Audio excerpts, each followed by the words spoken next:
Good evening and welcome to this special postmortem on Tuesday's primary election in Ohio. My name is Bertram Souza, host of the Scribbler Publishing Group video podcast that's being streamed live on Bertram Souza's YouTube channel and Facebook page, WFMJ.com, and other platforms. The results of Tuesday's Republican primary leave little doubt that former President Donald Trump has a firm grip on the Buckeye State. Various news reports describe Trump as the kingmaker, given the fact that his endorsement of J.D. Vance in the U.S. Senate race was the sole reason for the venture capitalist victory. But the word kingmaker is inaccurate.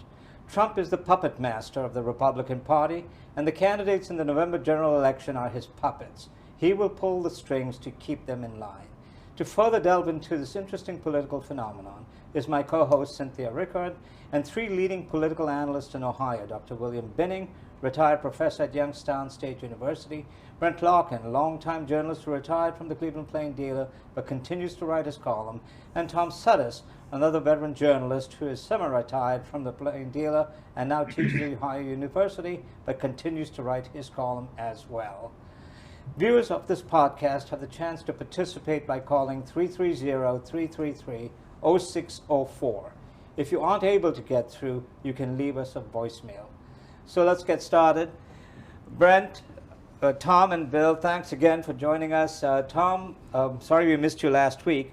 So let's start with you, Tom. Tell us a little about yourself and your background as a journalist, your background in covering politics, and then we'll go to Brent and to Bill. Thank you very much. It's a pleasure to be here. I grew up on the south side of Youngstown on Florida Avenue, graduated from Cardinal Mooney and got a bachelor's degree from Ohio State University. I worked around the country in different newspapers in 3 or 4 different states and came back to Ohio in 1982 to join the Plain Dealer, 1982 in June. Almost immediately, within about a year of joining the Plain Dealer, I was transferred to the Columbus Bureau. And the next 17 years or so, I covered the General Assembly, statewide elections, the governorship, and so forth on a daily basis. For reasons I'm still not entirely clear, and Bill Binning would understand my dilemma about this, I decided to get a PhD at Ohio University's E.W. Scripps School of Journalism. And I've taught there ever since, as I might add, not a lifetime member of the House of Lords. I have no tenure. I'm an adjunct. And I've continued though, to very much relish watching the pageantry of Ohio politics, which is what it seems to be sometimes. And it's good to see Youngstowners again, by the way. I haven't been up there for a while. Great. Brent?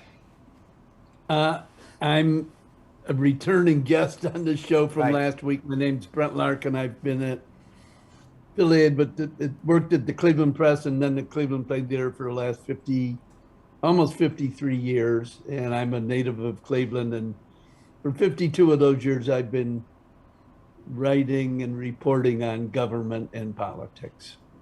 And Bill, even though you live out of state, your roots are still deep in Ohio and in the Mahoning Valley.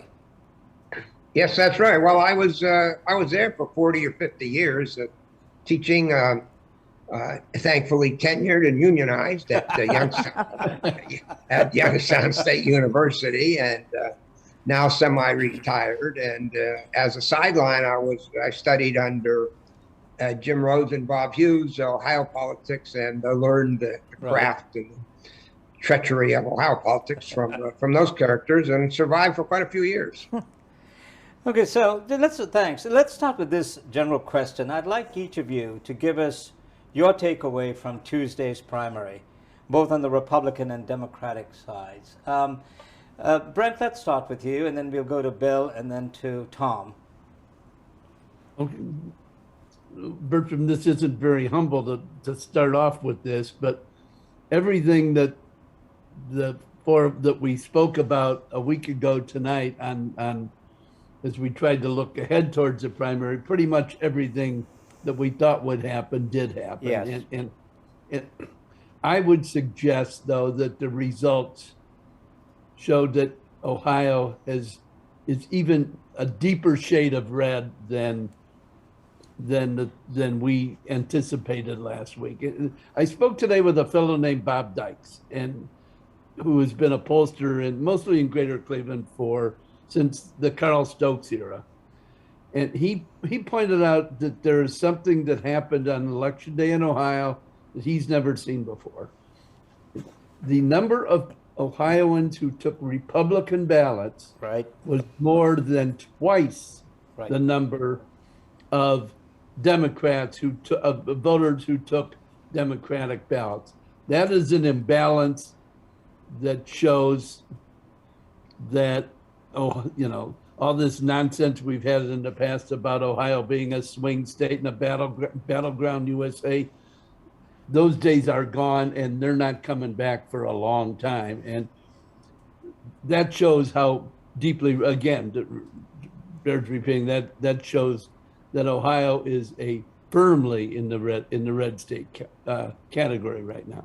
Hey, Bill, so how did Ohio become so bloody red?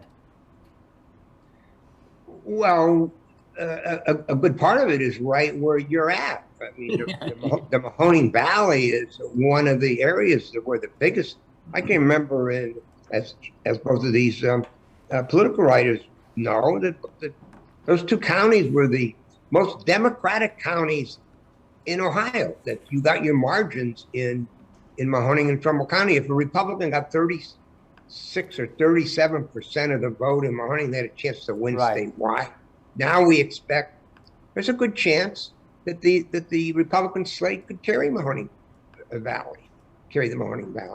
And so it's really, and I think we made this point earlier, and I think it deserves more attention, and that is that Jim Trafficant set the stage for much of this. That a lot of the song that Trump sings and the Republicans sing, or a lot of that was written by Trafficant, although it was stated quite differently. So it's just it's post-industrialism. It's the bitterness of white working class people, et cetera, writ large, and so that's a big part of it. And, well, other parts of the state have become more, I think, more democratic. I think some of the suburban areas around Cincinnati, Columbus have become more democratic, but the eastern border has become very, very Republican, which has been a rapid change in Ohio politics. Tom?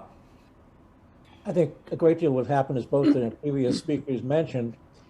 I grew up in a steelworking family. My father worked with a sheet and tube for many, many years. And I think the overall spirit of the era of the 60s and early 70s and the 50s was that every year would probably be better than the last year. It might just be better in a marginal way, but you could do a little bit more, a little bit longer vacation. Maybe if you wanted to buy a boat or something like that to go out to Berlin Reservoir, you could do that. And I think that since the shutdowns of the 1970s, for most people in Northeast Ohio, it's been a struggle to stay in place where they are economically. In Ohio, in 1969 was the last year that Ohio's per capita personal income met or exceeded the nation's per capita personal income. You have people adjusting to straitened circumstances who were frustrated by seeing prosperity in other parts of the country, as they define it, being readily available to many more people. But the fact of the matter is, something Nan Whaley said was very interesting during, I think, our interview with her for the editorial board, or some other point, when she said that too often, I'm paraphrasing what she said, too often when a young man or woman tells his family that she or he wants to stay in Ohio, they're told, you're going to have to move to Columbus because there's no place else to work these days, Right. and which in many ways is true. And I think that there is another sense of the time that, and I know this from having seen John F. Kennedy down in Central Square in 1960, with Mike Kerwin and so forth, and Jack Sullivan, that Trumbull and Mahoning were taken for granted by the Democrats nationally and in the state, giving these huge, huge majorities. And other than some investments in Youngstown State, which were valuable and important to the area and continue to be valuable and important to the area, I did never see the state sink much in the way of patronage or in the way of public works in the region as well. So I think people just kind of decided they were being promised and never being delivered things for the future.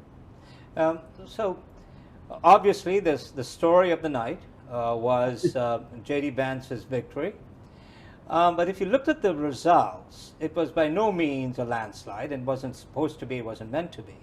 My question as I was watching Tuesday night was, would he have won if it were anybody else but Donald Trump, who is the head of the National Republican Party and who had endorsed him?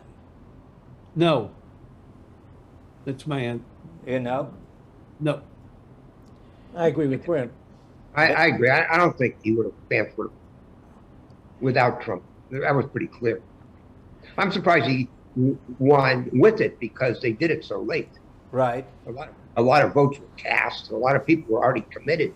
I mean, we know all the political actors in the Valley were committed to other candidates, and they stayed there. They didn't run to their boy Trump. They stayed with their candidate they committed to. So I think that was problematic. The fact that Trump, whatever made Trump do it, he did it so late in the cycle. It also struck me, and I, what struck me most about J.D. Vance's victory in the race for the GOP nomination for the Senate seat on election night, on primary night, is the fact that his wife is Asian Indian, whose father immigrated from India. I wonder how many of the Trump supporters that Vance called racist during the 2016 election knew that their hero endorsed somebody married to a brown-skinned daughter of an immigrant. Well, Bertram's sensitive to this topic, as you well know. You think? No, I don't know that. I don't know that would have mattered. It'll be interesting to see how when that'll become much more focused during a general election, because there's not going to be much to do for months when we do this. They do this campaign, so we hardly know anything about this guy. Right. And that's why I thought maybe he wouldn't win, because I think Ohioans really didn't know this guy, and he's getting financed from some guy from California. So I thought maybe Ohioans would say, no, they're not going to go for this. But, these things will all be clarified, Bert, and I don't think that's going to make any difference in the outcome of this election. Well, I mean, the fact that he has an Indian wife is going to make any difference. Well, Bill, along those lines, he's being backed by the California billionaire who's gay, and given the conservatives' aversion to the LGBTQ community, do you think that's going to have any effect once that starts coming out? Well, there'll all be bylines in the story, but it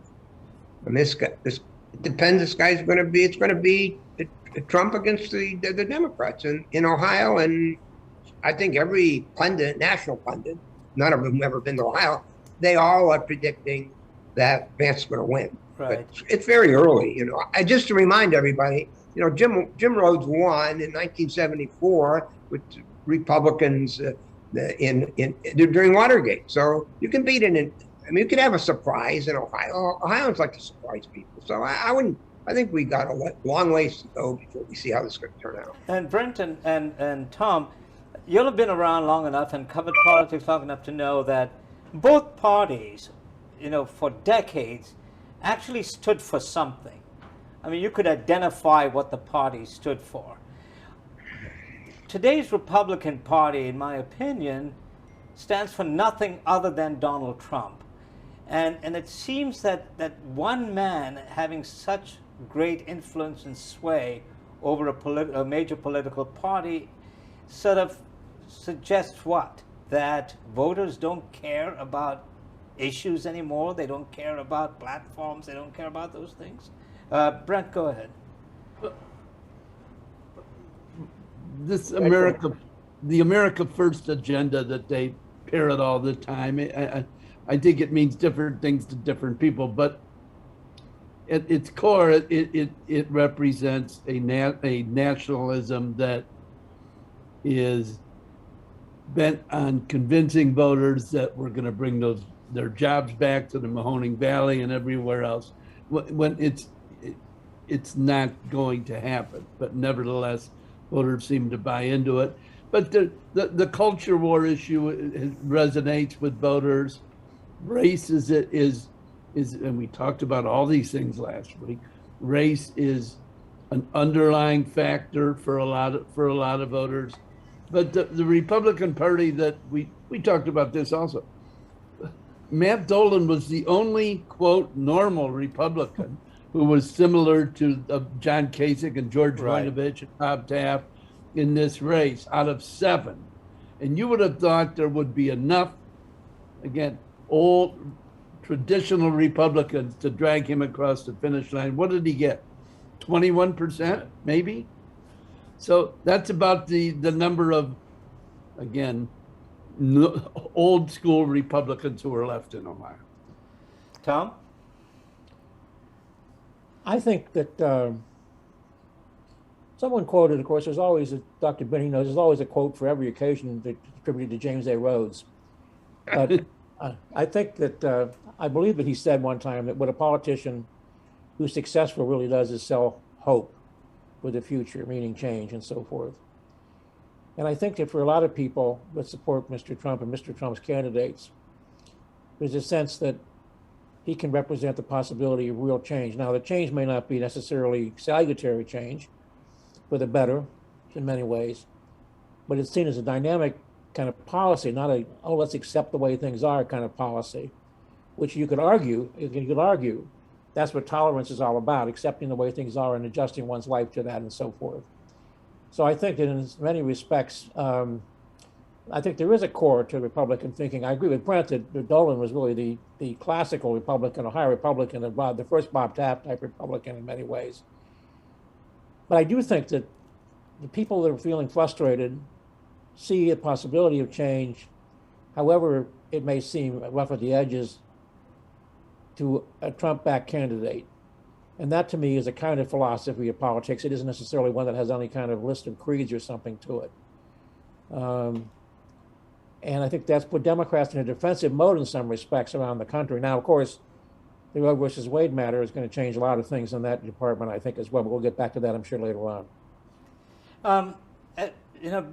Brent and Bill, when we talked last week, we talked about Trump, and we recalled that in 2017, after he became president, he came to the Mahoning Valley, and 6,000 people gathered at the Covelli Center, and I was there. And he made this great speech about them driving, he and his wife driving in a limo from the airport, and she looking out the window and seeing all of these skeletons of the old steel mills. And she asked her husband, he said, what happened there? And he said, all the jobs left this area. And then he stood there and he said to the people of the Mahoning Valley, don't sell your homes, don't move. I'm going to rebuild all of the steel mills. I'm going to bring back all of the auto jobs. I'm going to create more auto jobs. And people were cheering and cheering and cheering. And remember, in 2016, he had only carried Trumbull County. Then 2020 comes along. No mills are built, not one. The only new steel mill built was under Barack Obama, that's Valorec. General Motors shut its Lordstown plant, idling 5,000 people who were making an average of $35 an hour. And yet Donald Trump carried not only Trumbull County, but also Mahoning County. Explain that. Didn't we hear last week when we made this point from one of your viewers who called or wrote in that it was the Democrats' fault? Did I mishear No, you're that? right. That Lordstown closed, even though we had a Republican governor, Republican legislature, Republican president, it was the Democrats' fault. Yeah. How do you change that type of thinking? It's inexplicable to me. Bill, as a Republican, how do you change that kind of thinking? Well, I want to point out, Bertram, I did sell my house. I did. And you also moved out of state. Yeah, I did. I didn't listen to my leader's advice. Well, I think what he represents is saying, I keep dwelling on the traffic idea, and that is that it's an expression of the frustration of that many of people in the valley have, and lots of hope that they vote for him. I don't think they believed him when he said that, and they don't believe him now. But I think there's a good chance that the Republicans will carry the valley in this upcoming general election without any evidence that the Republicans have done. I think, of course, now Democrats have the added burden of the Biden economy. Tom? I agree with Bill. I think that facts are stupid things. I think someone said that one time in a slip of the tongue by President Reagan speaking at the convention in '88, I think it was. The people I grew up with always knew that politicians, whether he or she was a Democrat or Republican locally, were going to promise things they probably could never deliver.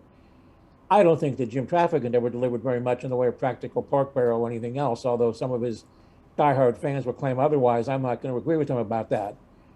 But he was a voice for their frustrations and their anger about the changing world that had left them, in a way, on the side of the road.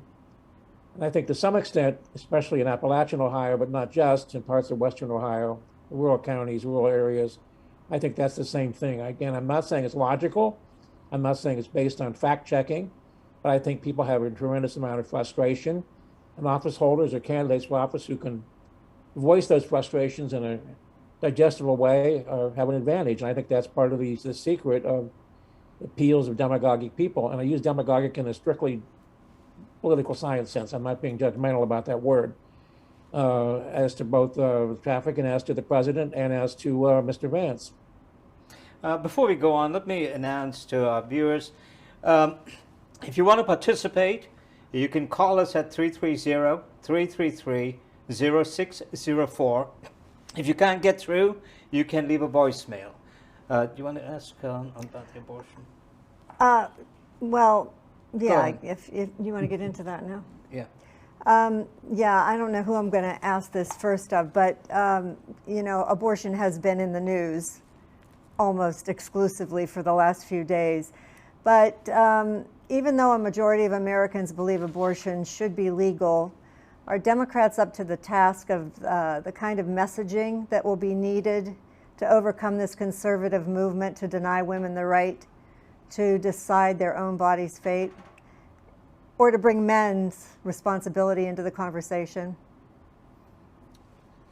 Brent? Well, it may depend on what state you're trying to do the messaging. I do think there is a chance that the Democrats could use this issue in Ohio and elsewhere as a rallying cry to motivate. They've had serious turnout issues in Ohio in the last couple elections, and that hurts them.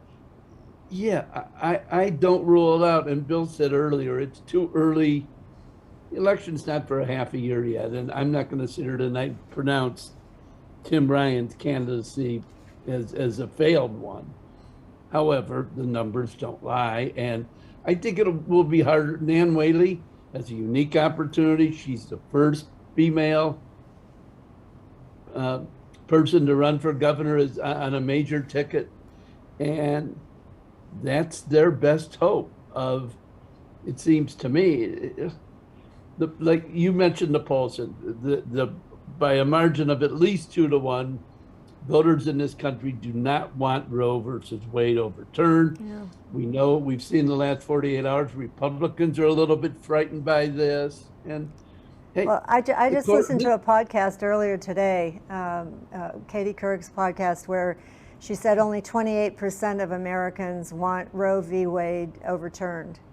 So no, I thought it was 50 wanted.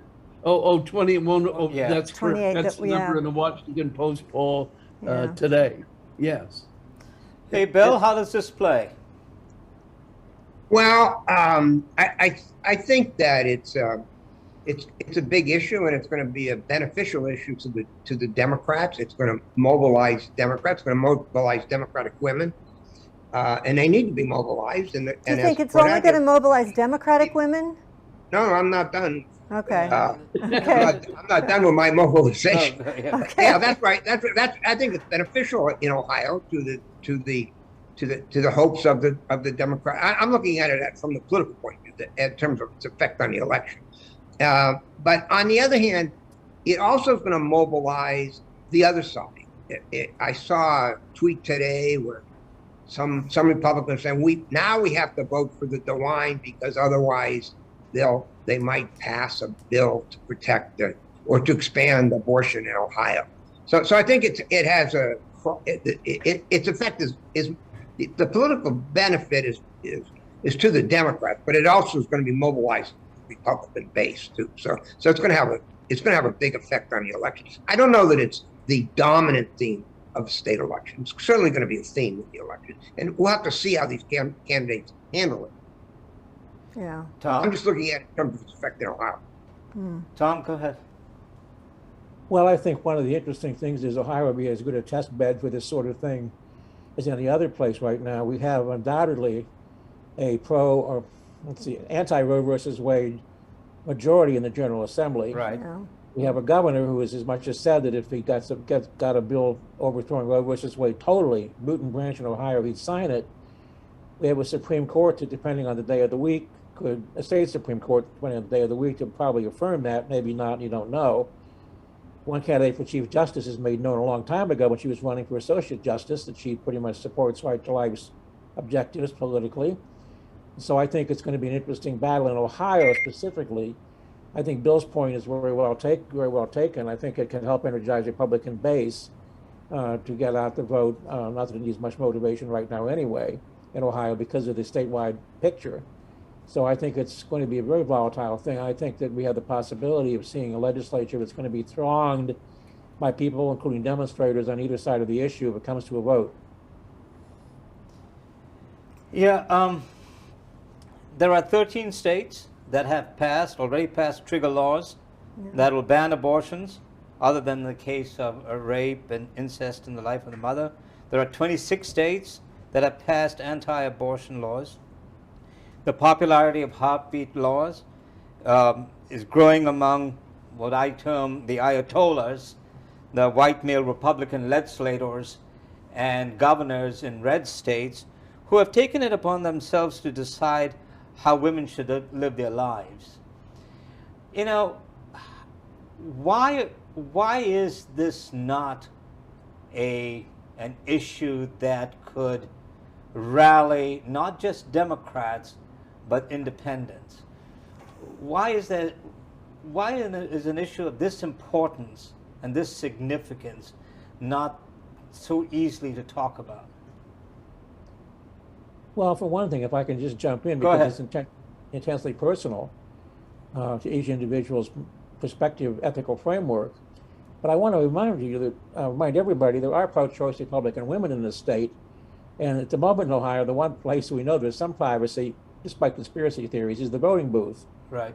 So we don't necessarily know what's going to happen out there. You know, Mrs. Davidson, our great Republican House Speaker we had for not long enough, is pro-choice, for example. Right. And I think she didn't talk about it much, but certainly that was her position.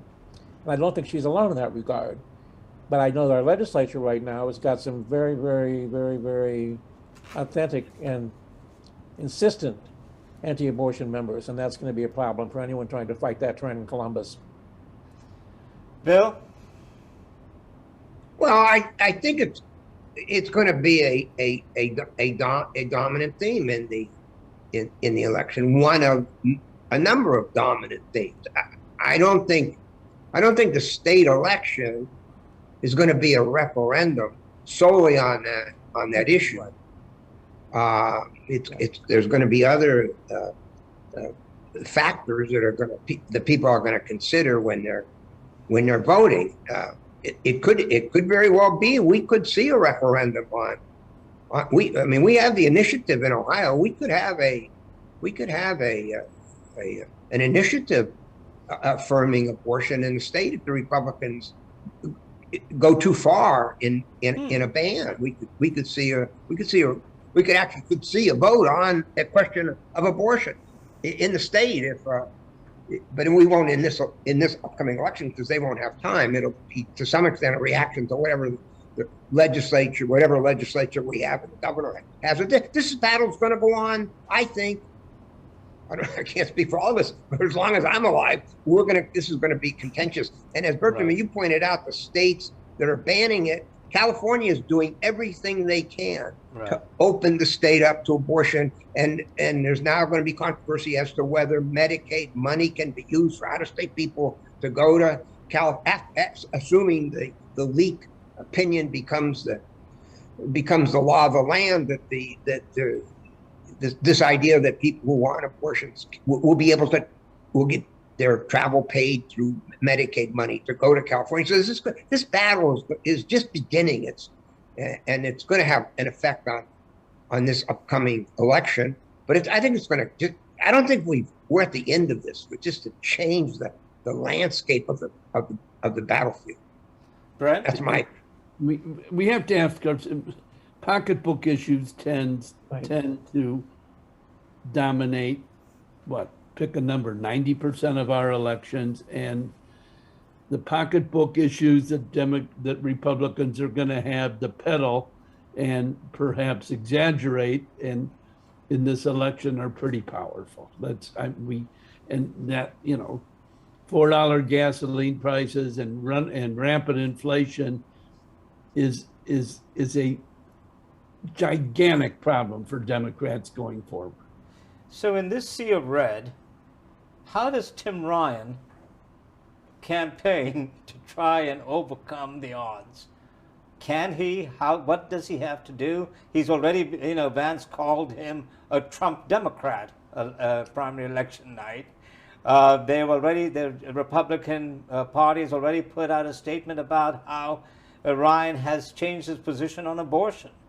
Yeah. So what does a Tim Ryan do, to at least have a showing in the November election against He's going to borrow some pages from their playbook.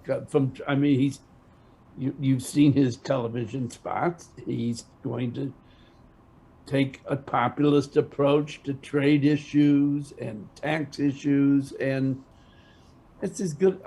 I think it's his best shot. I'm not confident that it's going to work, but his numbers, as Bert, probably better than I do, in his district, not because of him necessarily, have declined in the last few election cycles.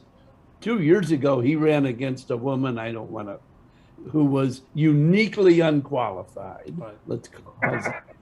And what did he win by? 4 or 5 points? Mm-hmm. Yeah. How do you get around that? If he's not going to carry the Mahoning Valley, how's he going to win the state? This is his base.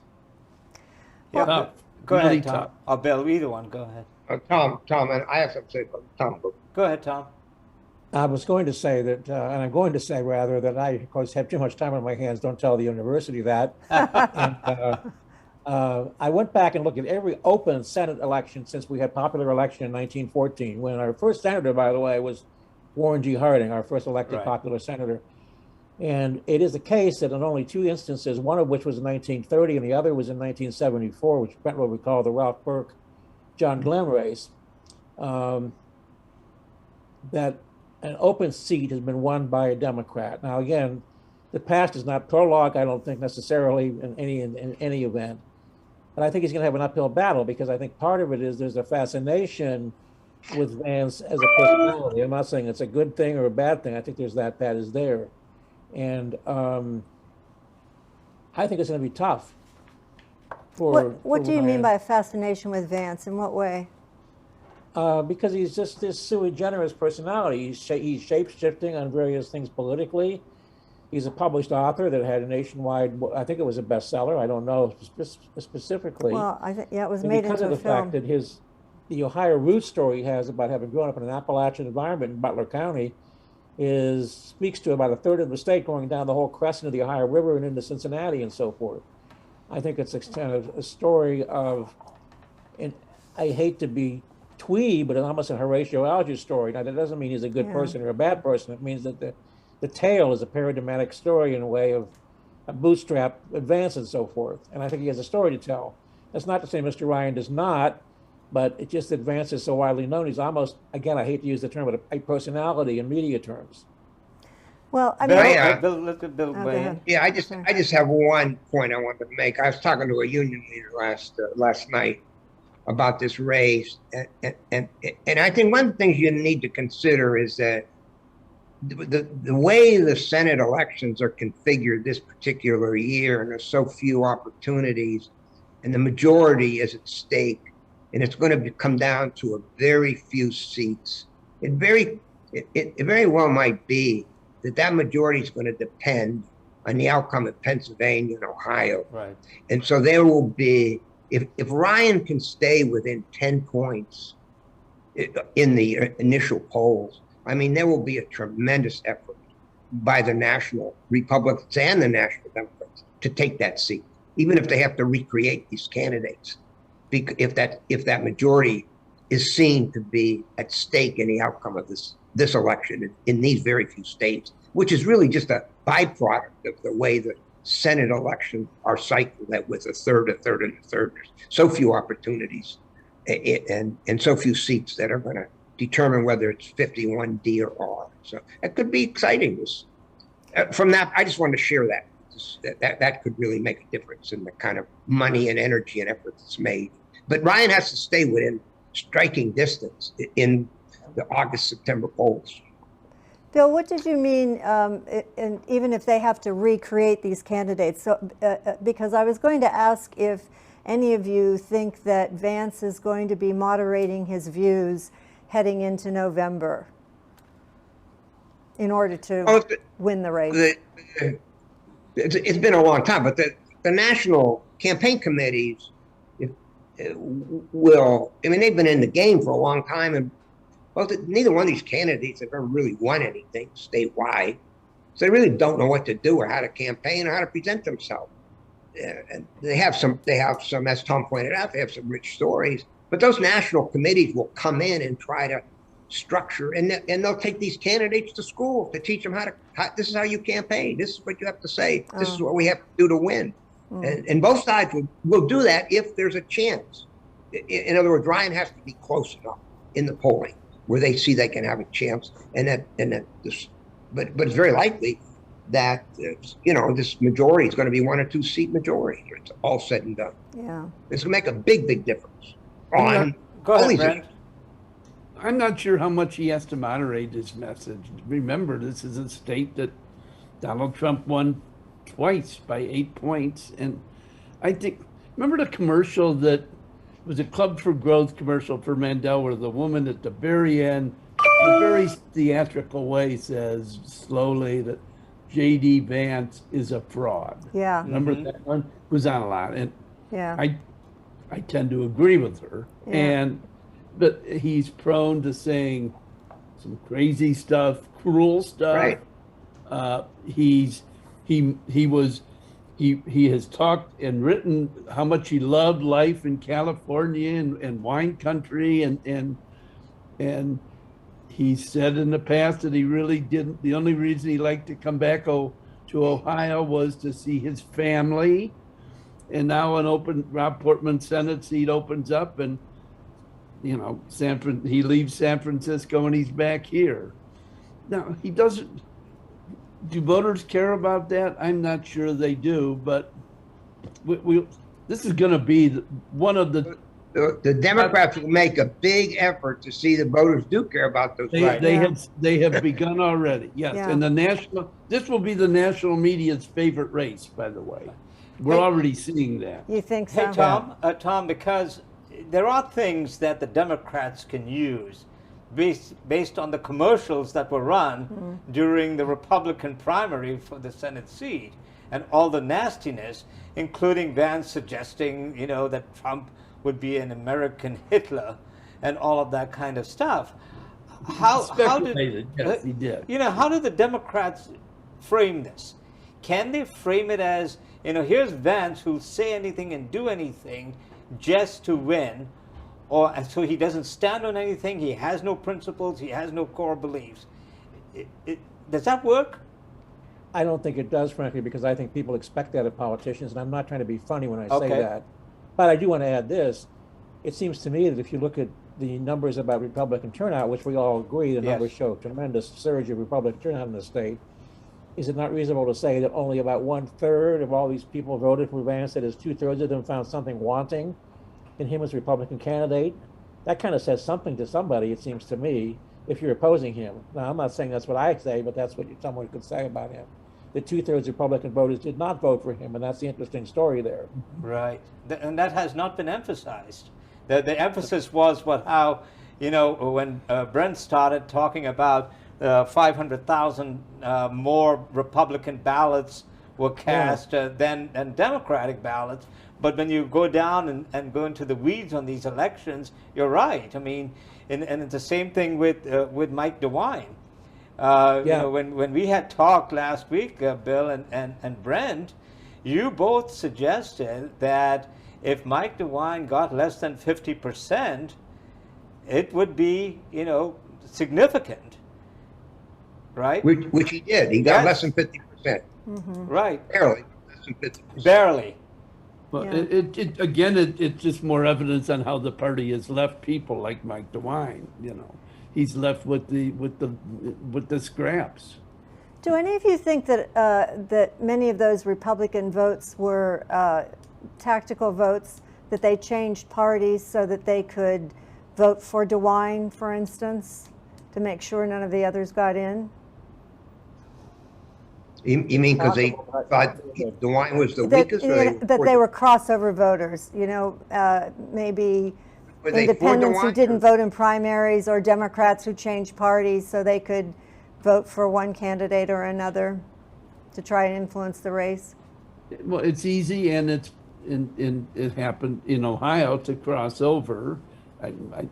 My wife crossed over to vote for Kasich against Trump in 2016 in the Ohio primary. I think it did happen. I think some people may have crossed. I know people who toyed with crossing over to vote for Josh Mandel. I don't think they did, under the theory that he would be the easiest to beat. Bill? I don't know. I mean, there was a lot of speculation that there would be a crossover in support of DeWine, because he was seen as more moderate. Now, whether there was or not, that's only speculative. I don't know. We'd have to wait and see if we get some data, independents or Ds that cross statewide. Yeah. But and Tom, in the governor's race, and we've alluded to this, for the first time, there's a female on the ballot running Yes. for governor. But yet, you have a state that seems to, Binning suggested that last week that Ohio had become a southern state politically. Mississippi. I who have lived in Selma for 3 years, to go further and say it's become a backwater state politically. But so what kind of chance does a female have in this political environment in Ohio, statewide, in a statewide election? Tom?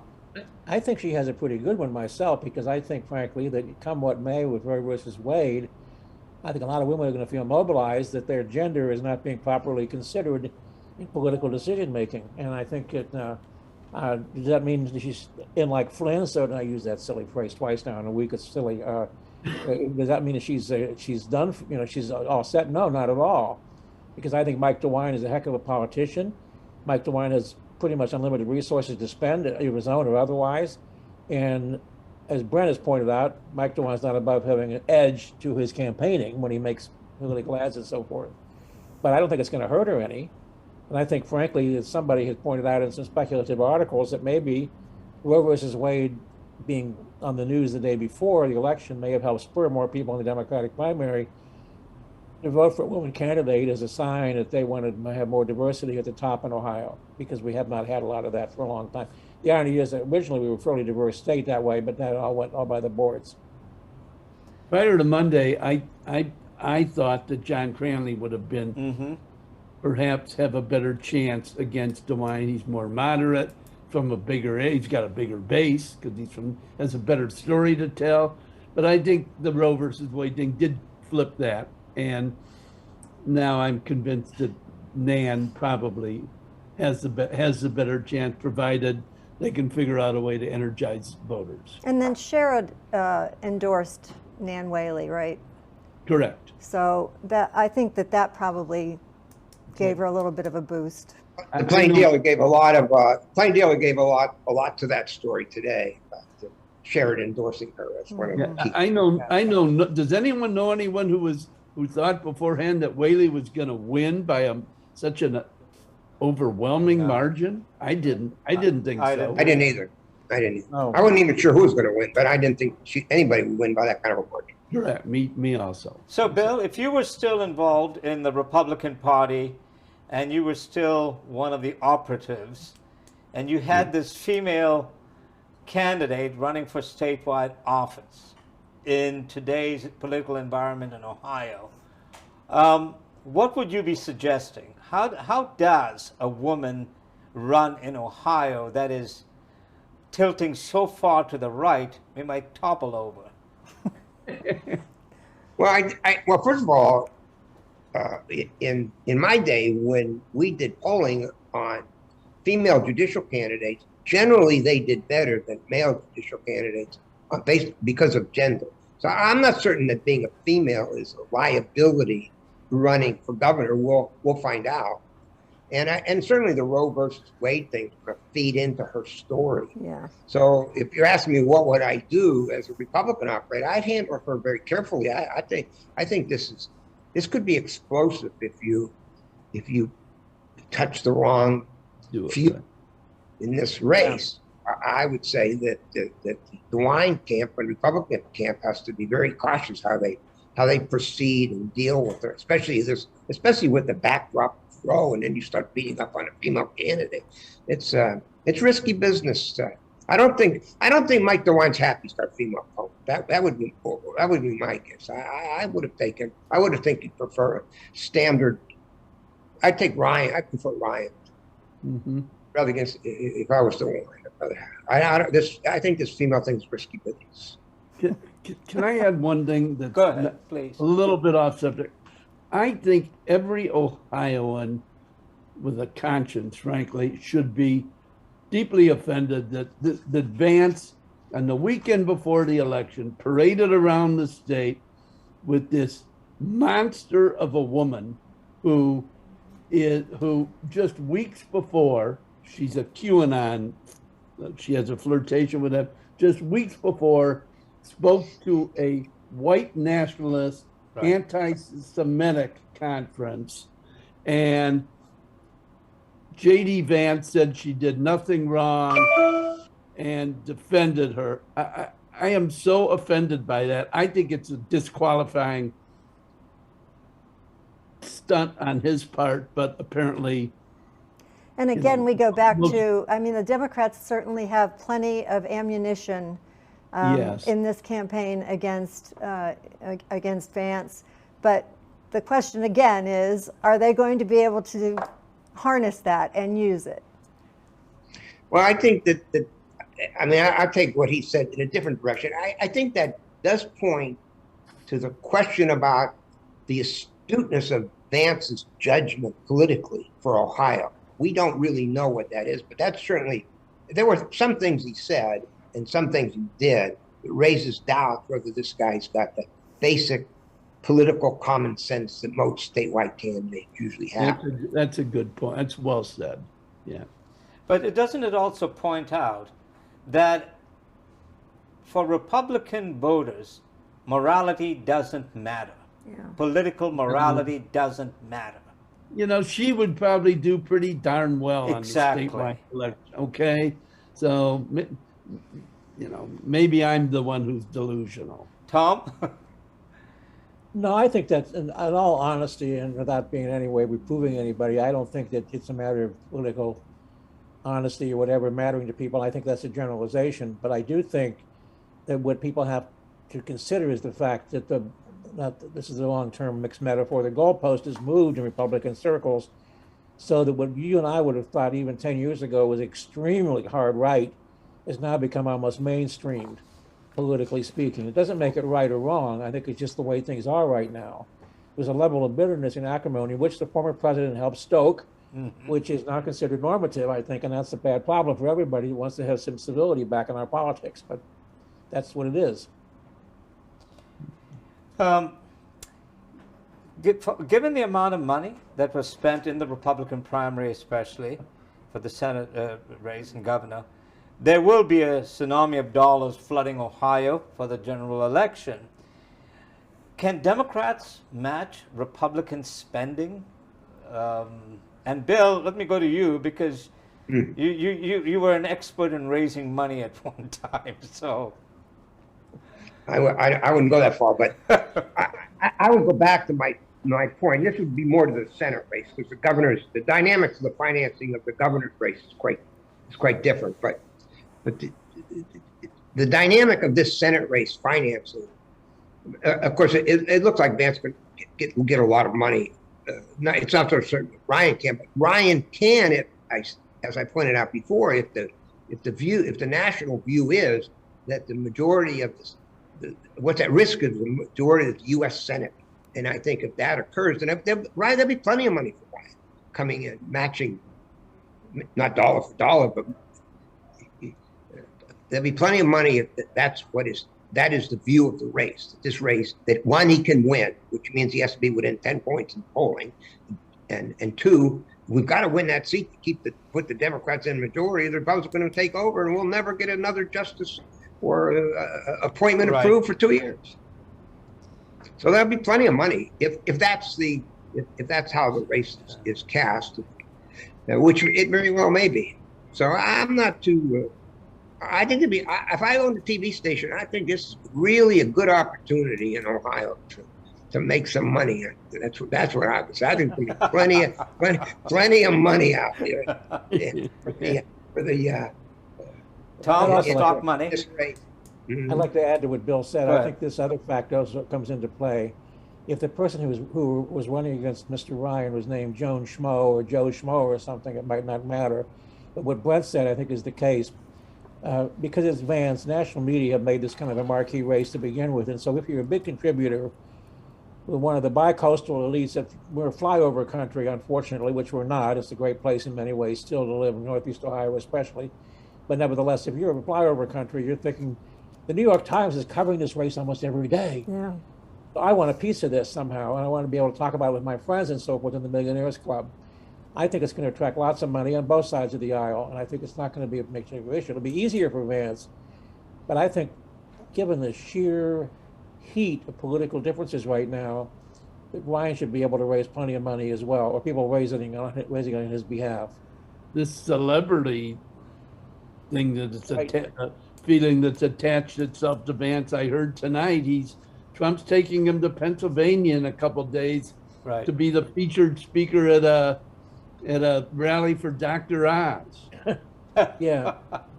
Let me ask this question. So it's true that Trump is not a liability in Ohio for a Republican candidate.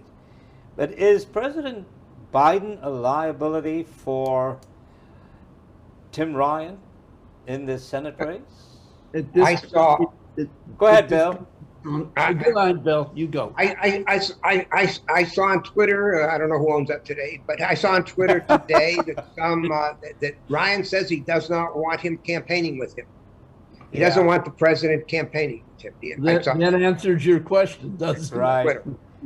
Yeah. Because the question that the Republicans have already put out the talking points that, when Biden comes to Ohio, where will Ryan be? And, it's clear that he's not going to be there. He's not getting an invitation from Tim. Yep. And so how does, we know that Biden's popularity is an issue. We know that the economy is an issue. We know all of those things. But how do you run by keeping the president of your party at arm's length? Politically, how is that done? Anyone can go with this one.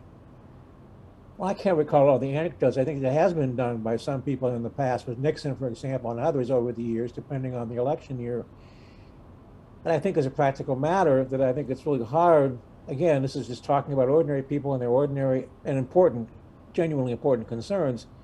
When you have gasoline prices and cornflake prices and prices of Schwabel's bread, which is great bread, by the way, going up and so forth, to say that this president has been a good steward of the economy. I'm not saying I think that myself, but I'm just saying that that's an issue. And I think that's why he's not necessarily a dynamo on the campaign trail for someone who's running for another office.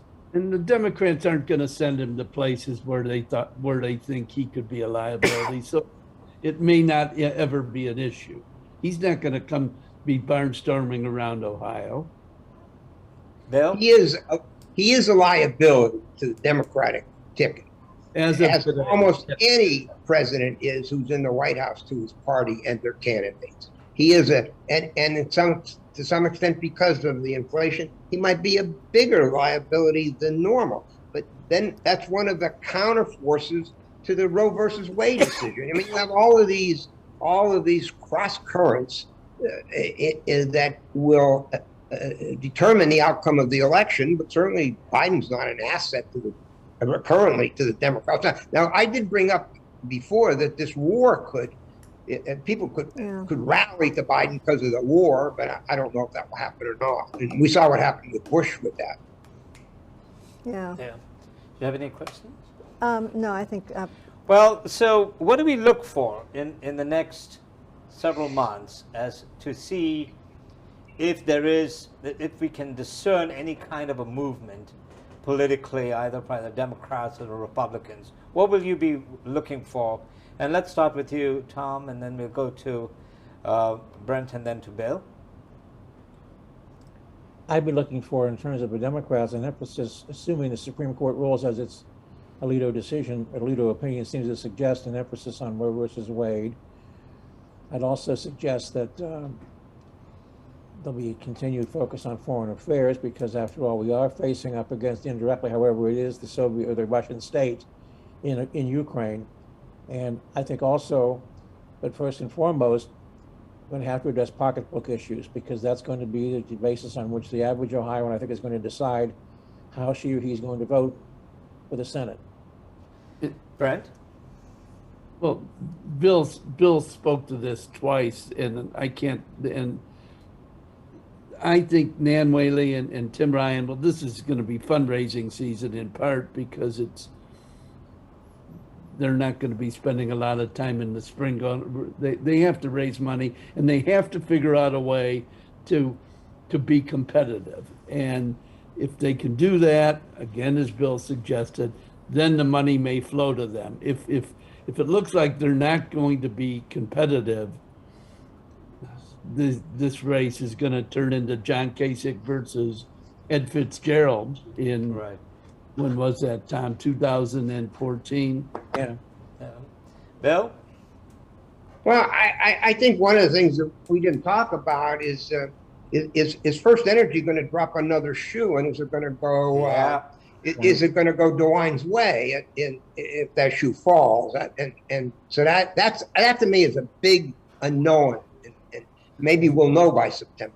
There has been speculation that more indictments are coming, and if because right now the public doesn't care about it, even though we think it's a horrific scam. And they didn't care about ECOT, and it's kind of remarkable, isn't it? Well, but Right. and Bill, you just give me an idea, Bill. I'd like us to get together in the not too distant future, maybe in a couple of months or whatever, to talk about First Energy because of the players involved and because of their role in Ohio Republican Party and Republican politics. So that might be something where we can sort of do a public service. By talking about it. I know a lot of those people. I'm not going to be talking very much about it. Listen, we appreciate. It'll be a short program. That'll be a short program. Go ahead, Tom. I should mention, if I may, that something we haven't talked about that relates to all this, though, is something that will affect if the legislature does have sway over Roe versus Wade because of a Supreme Court decision over this apportionment mess in Columbus, which need not detain us here for the moment. It's a mess. Is our state Supreme Court races. Right. Which, I agree. in terms of devolving power from Washington or from the Supreme Court to the states, especially Roe versus Wade, you can be darn sure that the Supreme Court races in Ohio become more important than ever to advocates on any side of the issue. And I think that's something we have to keep an eye on as well as an indicator, because this is the first time also we'll have party labels attached to the judges' names on the ballot. So it should be a little bit more guidance for the voters, but I think there's going to be some really heated discussion and debate over especially because of the apportionment mess, but also because of the possibility of having our state Supreme Court be decisive on things such as reproductive rights and such as fallout from legislative ethics decisions and so forth. Did anybody note the roll-off for Justice DeWine in that primary? The total vote cast for him was considerably less than. I did, as it should be, but I didn't. I noted. No, I think that goes to Tom's point. Right. Yes. Correct. Pat Fisher who is a justice that not too many people know anything about, I assume.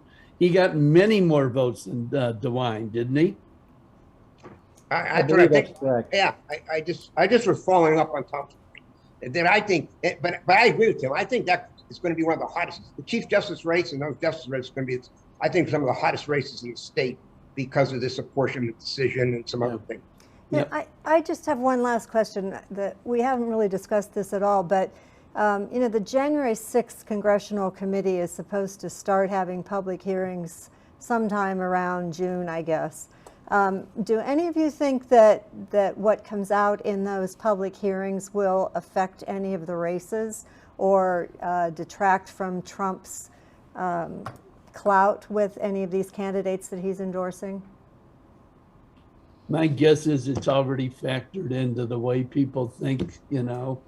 It's pretty clear what happened, and it's pretty clear that Trump played a no, haven't they floated hints about bombshells coming? Yeah, they have, but and it seems to have just faded from the, you know, public view. Nobody's paying much attention, and I remember when the Watergate hearings occurred, you know, going home from school and just being glued to the TV set. CTV, yes. Yeah, and you know, so I don't know, once they start having those televised hearings, if that's going to bring it back to the forefront again. Well, it might be a summertime story. I don't know how much you know affect the November election. Tom? I think they need a, as he said, they need a bombshell. Right. Yeah. Crystallize. It would have to be something that has not already been publicized much, that, as Bill said, would be a bombshell type revelation to make people pay attention again, I think. I just think that Watergate's a little bit different because we didn't have the multiplicity of video outlets we have now. Yeah. And so you basically were depending on the three networks who had a similar agenda, and it was shown 24/7, so to speak, by those standards. But I think it's not, does not have the salience it once had. Well, gentlemen, again, thank you very much for your time. It was another fascinating conversation about Ohio politics. I'd like to think of us do this again as we continue this campaign, and as Ohio becomes again in the spotlight nationally. Again, you know, your experience, your knowledge is invaluable to us and to our viewers. Thank you, and we'll be in touch. Thank you. Thank Bill. you. It's good to Thanks. see you all again. All right. Bye, Tom. Thanks. Good night. Okay, have a good night. You Thanks, too. you too. Yeah. Thank you, everybody. Thank you so much. Thanks. Bye. Well, we've come to the end of another thought-provoking political analysis of Tuesday's primary election that showed Ohio firmly established as a red state controlled by Donald Trump. The next several months will reveal whether the Democrats can stop the Trump political juggernaut. Bertram and I thank our guests, Dr. William Binning, Brent Larkin, and Tom Suddes, whose knowledge of Ohio politics is unmatched. We hope to continue this conversation as we head toward the November general election. Our next podcast will focus on the expected overturning of Roe v. Wade by the conservative members of the U.S. Supreme Court. The loss of Roe, the abortion rights case which for 50 years has given women the right to control our own bodies, is expected to trigger full bans in the many states now controlled by Republican men, pushing women back toward an era when men made all our decisions. Please watch the Scribbler Group's YouTube channel and Facebook page, WFMJ.com, and other platforms for the date and time of the Roe broadcast. We thank Billy Carrier, Director of Triad Production Group, a division of 21 WFMJ, for producing tonight's podcast, and Andy Kunkel, the Technical Director who kept us all in focus. Please remember to click on the subscribe and share buttons on our YouTube channel so we can continue bringing you these cutting-edge podcasts. I'm Cynthia Rickard, wishing you a pleasant evening.